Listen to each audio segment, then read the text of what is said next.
सोलापूरमध्ये महाविकास आघाडीमध्ये फूट पडली आहे का अशी चर्चा सध्या रंगलेली आहे। मतदानावर बहिष्कार टाकण्याचा आमचा निर्णय असल्याचं उत्तम जानकर यांनी आता म्हटलेलं आहे। पवार एनसीपीच्या आमदाराचा जे काल घडलं ते अतिशय वेदनादायक आहे आणि आमचा या तालुक्यातल्या किंवा जिल्ह्यातल्या कार्यकर्त्यांचा केसानं गळा कापण्याचा तो एक त्यांनी विषय केलेला। वसंत नानाला तुमचा सपोर्ट नसणार? नाही, वसंत नानाच्या बाजूने आम्ही नाही।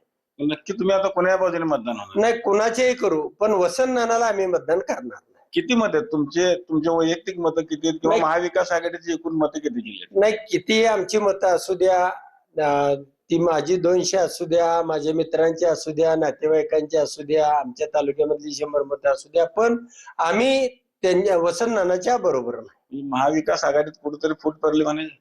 नाही, आता नक्कीच त्याला अशा पद्धतीनं वसंत नानाची उमेदवारी देणं म्हणजे निवडणूक सोडून देणं असा विषय केलेला आहे। अभिजित पाटील असतील किंवा राजू खरे असतील यांची सगळ्यांची भूमिका काय एकंदरीत वसंत नानांच्या बाबत आपली काय चर्चा झाली? नाही, कुणाचीच। नारायण पाटील ची भूमिका, अभिजित पाटलांचा सभापती होऊ दिला नाही किंवा या सगळ्यांच्या ज्या भूमिका आहेत, बाबासाहेब असतील, कुणाच्याही विषयी 5ही आमदार आम्ही आहे।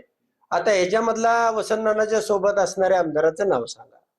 एकही आमदार जर बरोबर सोबत नसेल तर मग ही निवडणूक होणार कशी? आणि वसंत नाना निवडणुकीचा उमेदवार होऊ शकतात का हे जिल्ह्यामध्ये कुणीही मला सांगावं, लहान मुलांनाही सांगावं। तुम्ही अजिबात त्यांना सहकार्य कुठलं करणार नाही? एकटे करणार नाही का तिन्ही आमदार मिळून? नाही, आता बाकीचे 4 आमदार तर अगोदरच नाहीत आणि मी मात्र या निवडणुकीमध्ये वसंत नानांना मतदान करणार। भूमिका काय असणार आपल्याला? नाही, भूमिका त्यांच्या विरोधामध्ये असेल, आम्ही काही करू पण या बहिष्कार टाकू, पण वसंत नानाला मत देणार नाही। आपण बघितलं की शरद पवार गटाचे आमदार